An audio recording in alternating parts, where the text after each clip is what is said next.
Hello everyone, welcome to the first lecture of the semester, Chapter 1, Abnormal Behavior.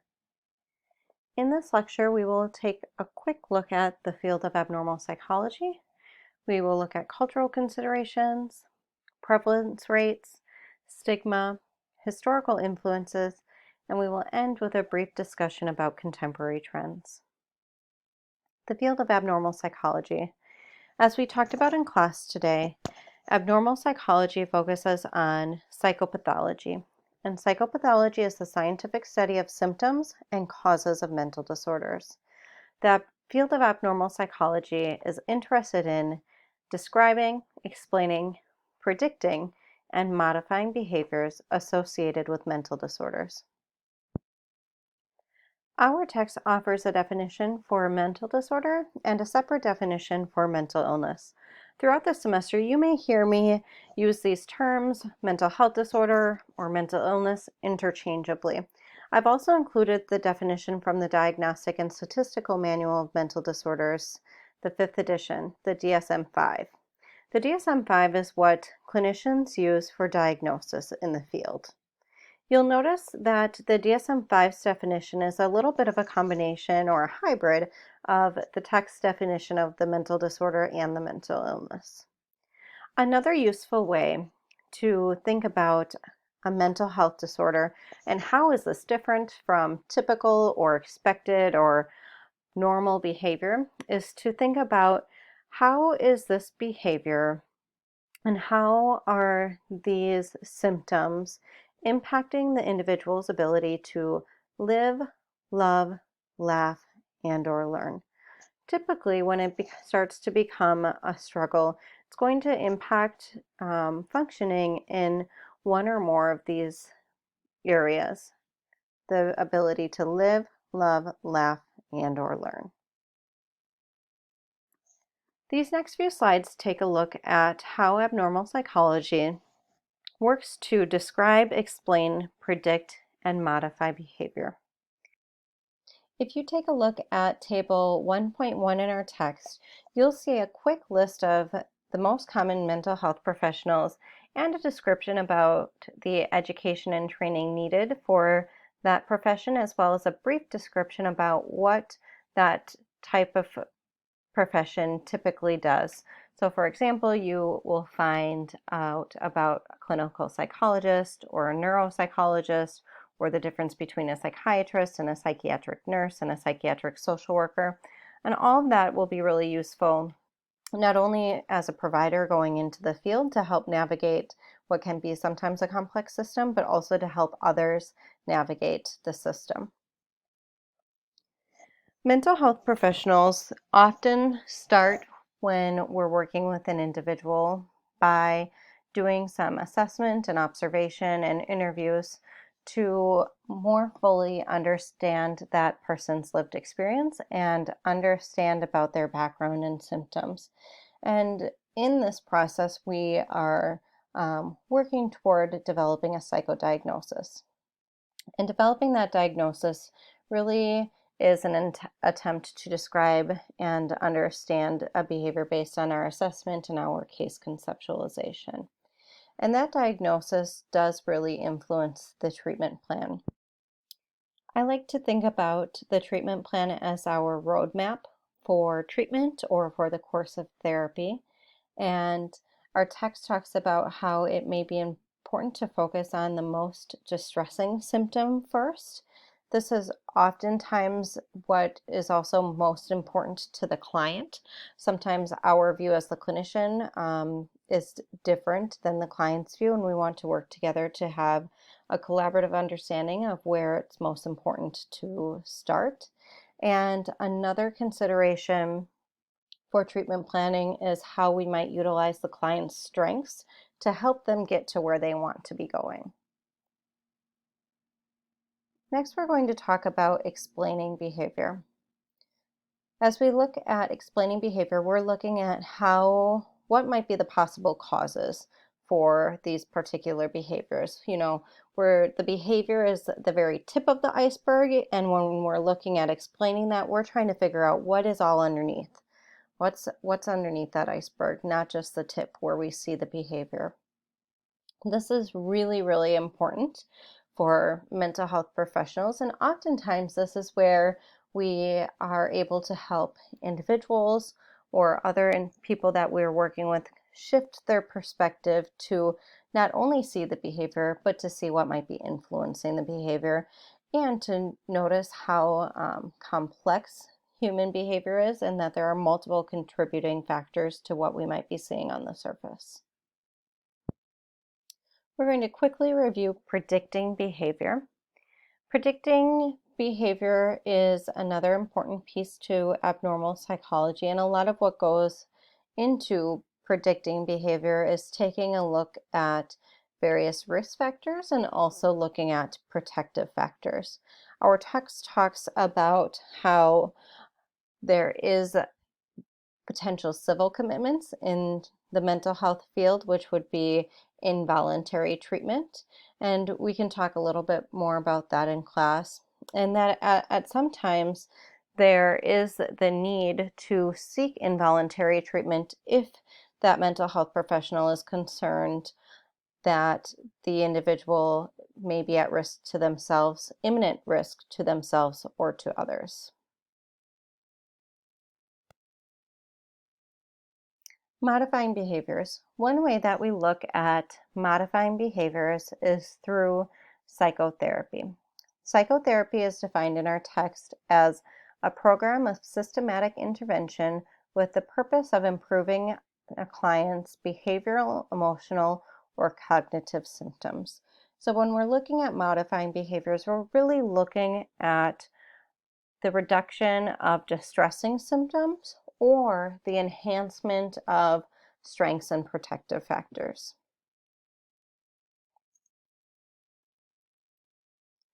The most widely used classification system in the field of abnormal psychology is the DSM-5, and I referenced the DSM-5 a little bit earlier when we talked about the definition of a mental health disorder. This again comes back to that idea of, is the symptom or cluster of symptoms impacting that individual's ability to engage meaningful in the ability to live, love, laugh, and or learn. And the more clinical way that we look at this is, what is the level and the intensity of the distress and the frequency of the distress? What is the deviance from what we may expect to be more typical behavior? What is the level of dysfunction? And what is the level of dangerousness? It is important to note here, and our text notes it in a few different areas, that this idea of dangerousness, it is important to consider and it's important to assess for safety. And at the same time, individuals with mental health disorders are much more likely to be victims of violence than they are to perpetrate violence against others.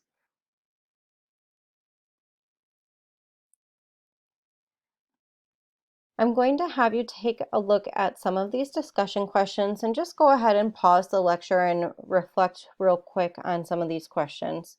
So, when are symptoms or behavior significant enough to have meaning? Is it possible to have a mental health disorder without distress or discomfort? And what criteria are used in assessing symptoms? When you're done thinking about those questions and maybe jotting some notes down, come back to the lecture.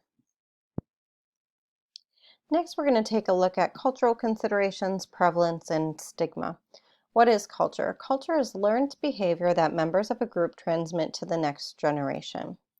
There are two viewpoints that our text references: cultural relativism and cultural universality. Cultural relativism highlights the idea that depending on cultural values and worldviews, certain cultures are more accepting or less accepting of certain behaviors. Cultural universality is referring to the idea that regardless of culture or societal values and influences, all symptoms of mental disorders are the same in all of those cultures and societies. In 1987, a Hungarian-American psychiatrist asserted that this view of mental health disorders and mental illness is very flawed. And his argument had these 3 points: that it is flawed because abnormal behavior is only labeled abnormal when society views it as different, and that there is an unusual belief system that is not necessarily wrong, and that abnormal behavior is more of a reflection of something being wrong with the society than it is something being atypical or wrong with the individual. While this may be an extreme or more radical view of our Western idea of mental health, it is important to note that our own personal bias and other socio-political factors or societal norms most definitely do influence how we conceptualize and think about mental health, and therefore influences how we treat it. Now we're going to take a quick look at prevalence. The prevalence of adults who have experienced a mental health disorder within the last year is about a quarter. About a quarter of adults in the United States have experienced a mental health disorder within the last year, and that does not include those who experience substance and alcohol use disorders. So if we included that population, the number and percentage would be even higher. There is a difference to note here between prevalence as it relates to this statistic, which is looking at prevalence within the last 12 months, and the difference between lifetime prevalence. So lifetime prevalence is referring to the existence of a disorder during a person's entire lifetime. The lifetime prevalence of an adult in the United States experiencing one or more mental health disorders is almost 50%. We'll see here another chart that you will also find in our text about lifetime prevalence for adolescents from the age of 13 to 18. And this was taken from a sample of 10,000 US adolescents. And so again, close to that same percentage as the percentage of adults, almost 50% of those adolescents had experienced any mental health disorder during that time period.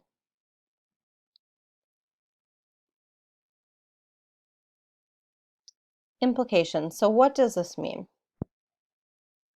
What this information is telling us is that it is very common for adults and for adolescents to experience mental health disorders. And it's also important to note that regardless of this 25% or the 50% lifetime prevalence rate, many more individuals experience mental health problems and don't meet criteria for a specific disorder. Additionally, lots of individuals with mental health or substance use disorders may not have access to services or may not feel comfortable accessing services for treatment. And so we're not capturing that number of individuals who may be struggling as well. Another important implication is just the cost of providing services for mental health and substance use disorders. In one year, the United States spent $135 billion treating mental health and substance use disorders. It's important to consider how this number may shift if we had some shifting perspectives of mental health and wellness and put more energy toward preventative and early intervention care.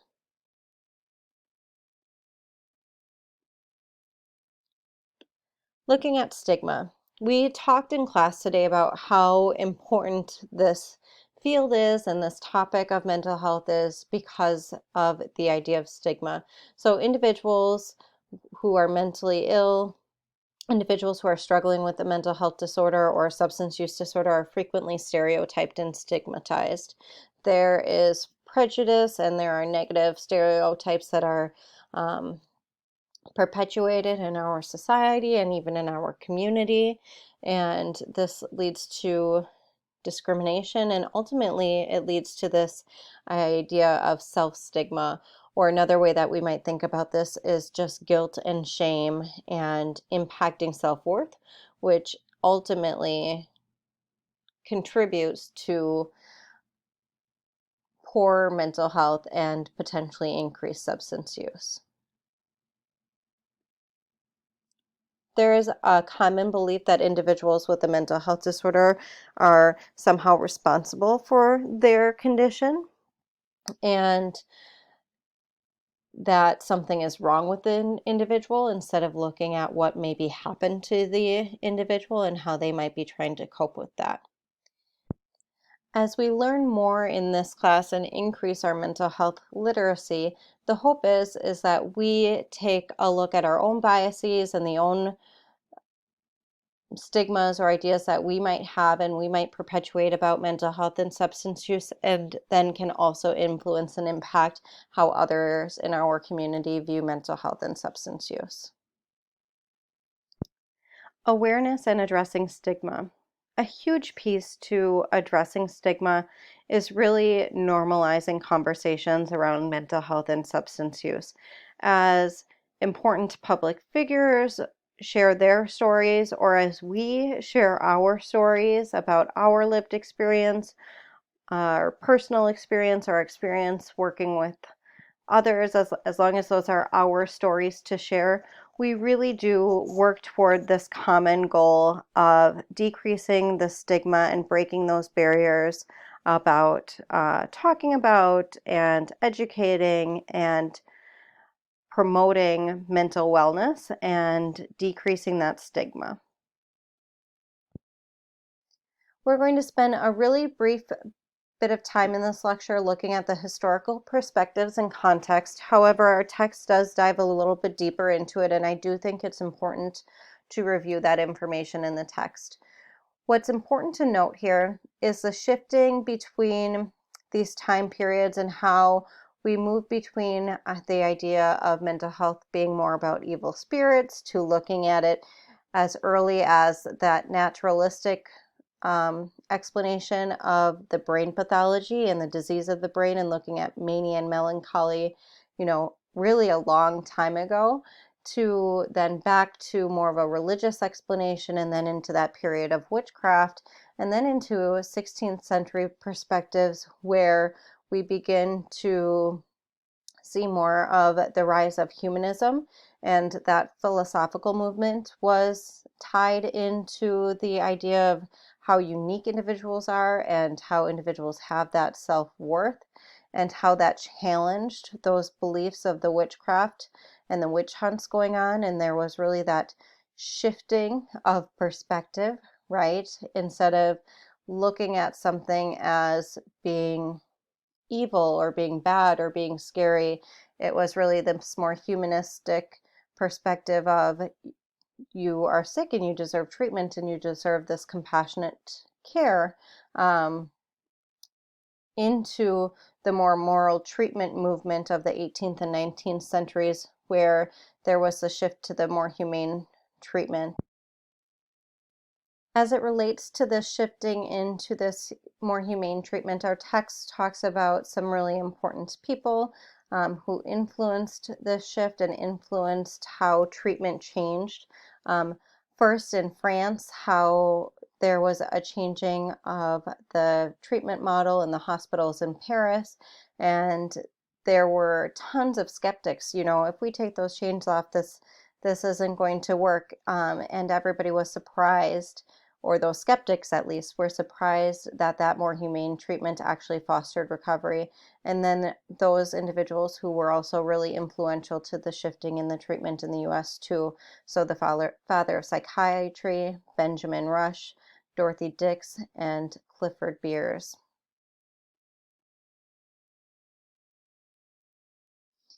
Causes of mental illness. So early viewpoints looked at biological, psychological causes or viewpoints of mental health disorders. So The biological viewpoint looked at the physical and psychological basis for the behaviors or symptoms, and the psychological viewpoint looked at the psychological and emotional factors that influenced those behaviors and symptoms.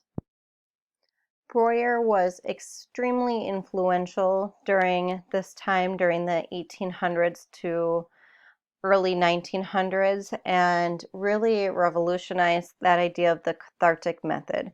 So this therapeutic process that verbally expressing pent-up emotions or repressed feelings and emotions and thoughts led to healing and led to positive outcomes.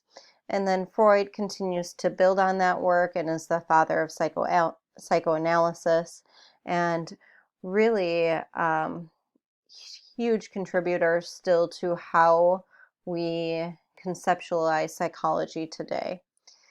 After Breuer and Freud, later on is the rise of behaviorism, and behaviorism is looking more at directly observable behaviors and how we might influence and modify those behaviors, either by reinforcing or trying to extinguish those behaviors. Contemporary trends. We are going to end with this conversation about contemporary trends, and we will look at multicultural psychology, positive psychology, the recovery movement, and changes in the therapeutic landscape. Multicultural psychology. So this is really taking an inclusive look at the influence of culture, race, ethnicity, gender, age, and socioeconomic class. And so we're talking about the influence of culture, the influence of society, and how all of those things intersect. So taking a look at intersectionality, so how our different identities intersect. So I am white, but I'm also a woman, and how do those identities and those different cultures or those different experiences intersect with one another. Here we have a quick graph of the racial and ethnic composition of the United States from the 2012 census.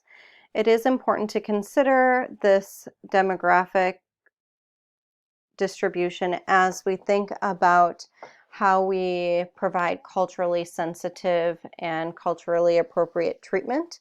We need to consider social conditioning, cultural values and influences, socio-political influences, and cultural and ethnic bias in diagnosis and treatment.